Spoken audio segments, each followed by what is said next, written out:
Évangile de Jésus-Christ, selon saint Matthieu. Gloire à toi, Seigneur.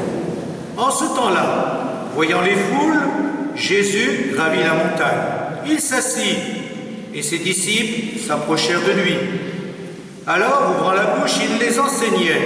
Il disait, « Heureux les pauvres de cœur, car le royaume des cieux est à eux. Heureux ceux qui pleurent, car ils seront consolés. Heureux les doux, car ils recevront la terre en héritage. Heureux ceux qui ont faim et soif de la justice, car ils seront rassasiés. Heureux les miséricordieux, car ils obtiendront miséricorde. Heureux les cœurs purs, car ils verront Dieu. Heureux les artisans de paix, car ils seront appelés fils de Dieu. Heureux ceux qui sont persécutés pour la justice, car le royaume des cieux est à eux. Heureux êtes-vous si l'on vous insulte, si l'on vous persécute, et si l'on dit faussement toutes sortes de mal contre vous à cause de moi. Réjouissez-vous, soyez dans l'allégresse, car votre récompense est grande dans les cieux. Acclamons la parole de Dieu. Louange à toi, Seigneur Jésus.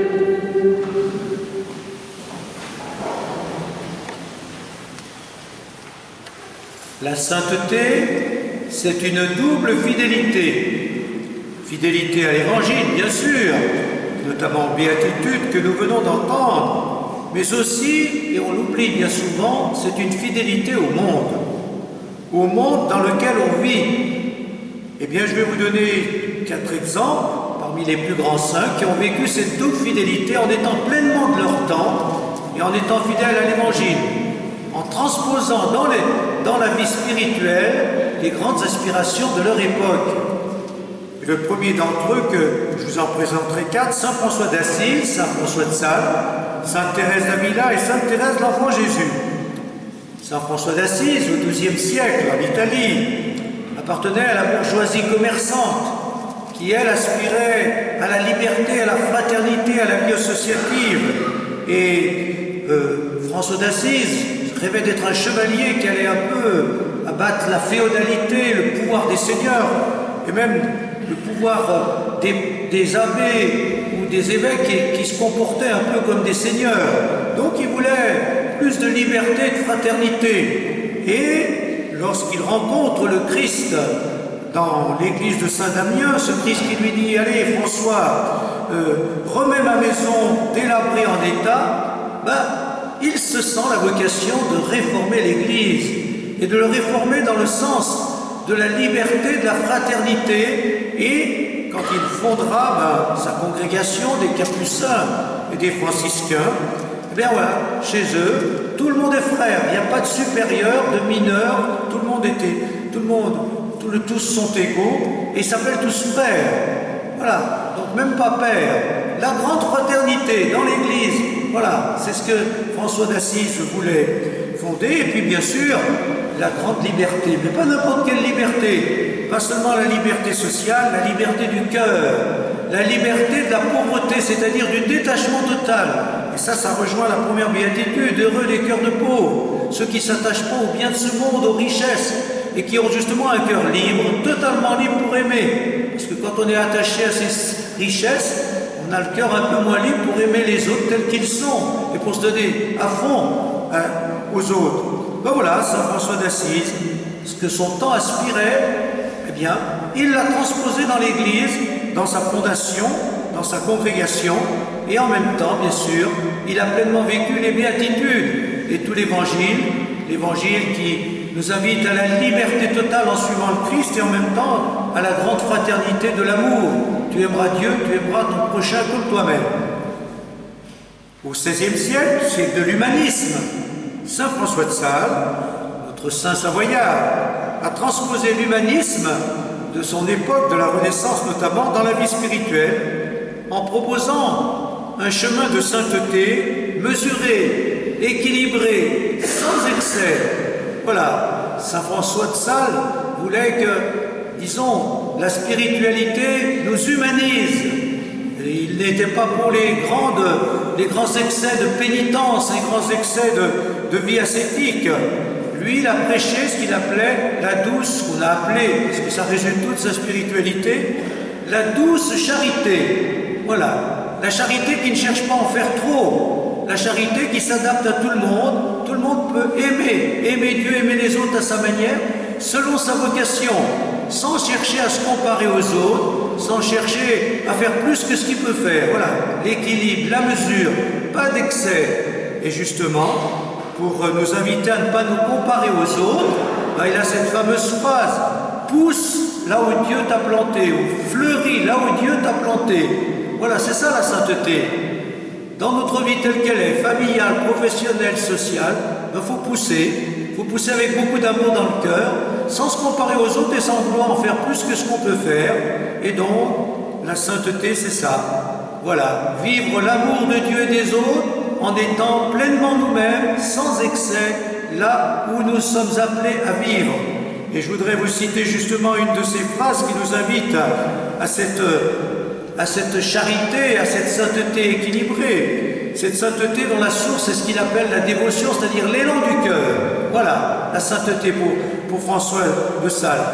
Laisser notre cœur s'ouvrir et suivre l'élan, les aspirations, les désirs de notre cœur et pousser là où Dieu nous a plantés, pousser selon justement ces élans intérieurs. Voilà sa citation.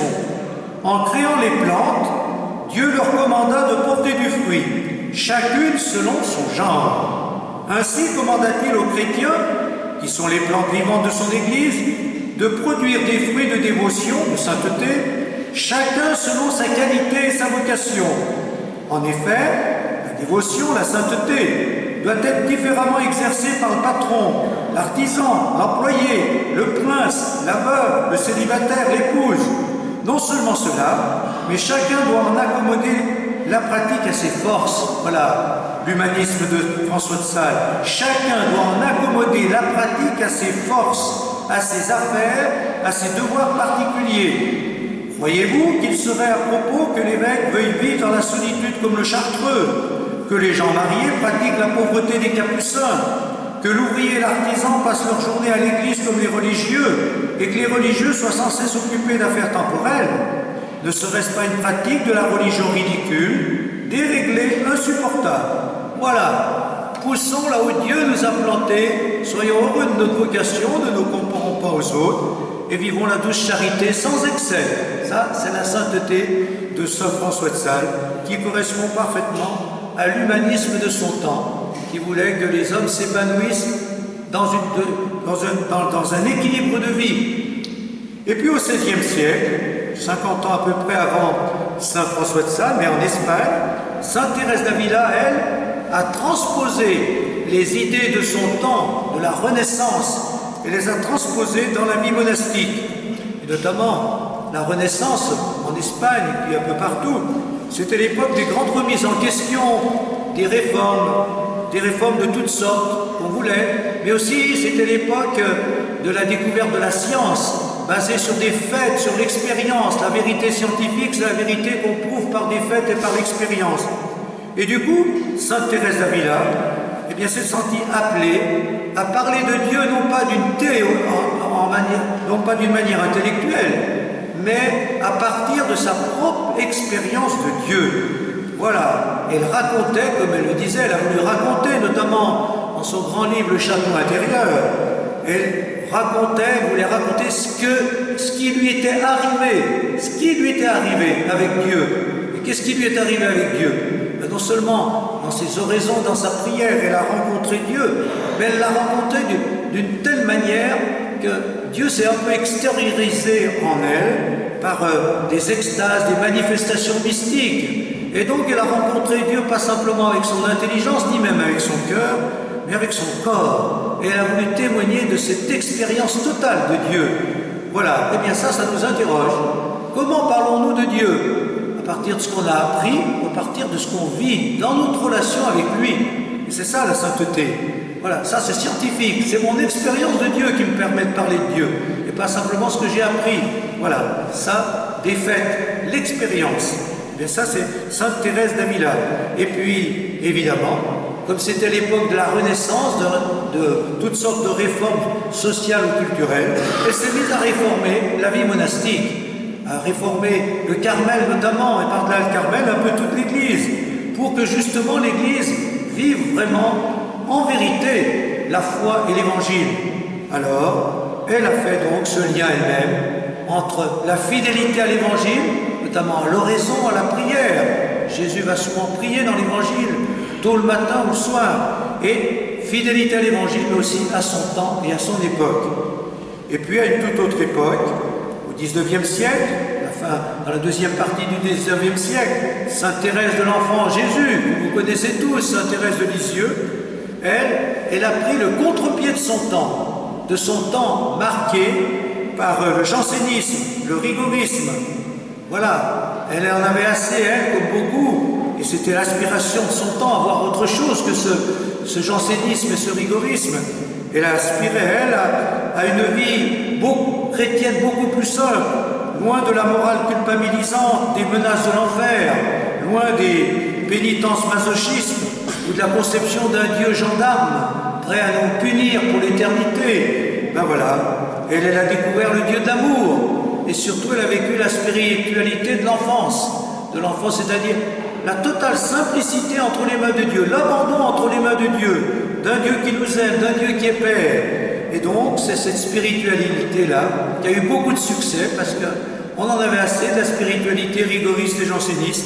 Et donc, la spiritualité de l'enfance, soyons tous des enfants entre les mains de Dieu, faisons-lui confiance, et il nous aime, vivons dans son amour. Alors, je voudrais vous citer là aussi ce qu'elle dit de la sainteté, qui va dans le sens de ce que je viens de dire.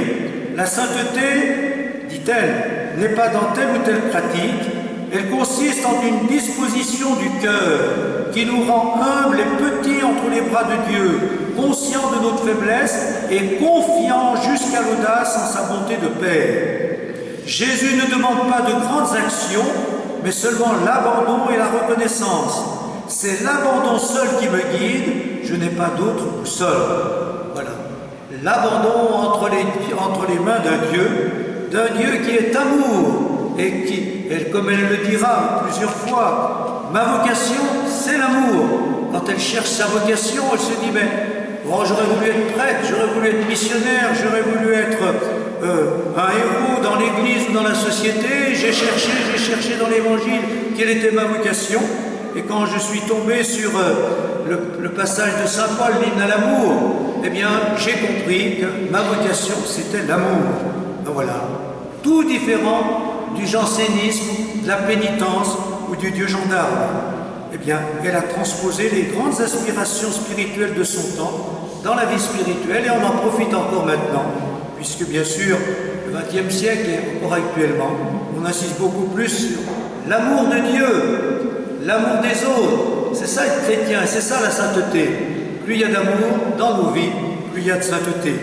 Alors tout ça nous pose la question, si nous voulons nous-mêmes être des saints, en tout cas marcher sur le chemin de la sainteté, il faut plonger dans l'Évangile, notamment dans les béatitudes, vivre la douceur, la paix, le pardon, la liberté du cœur pauvre, rempli d'amour.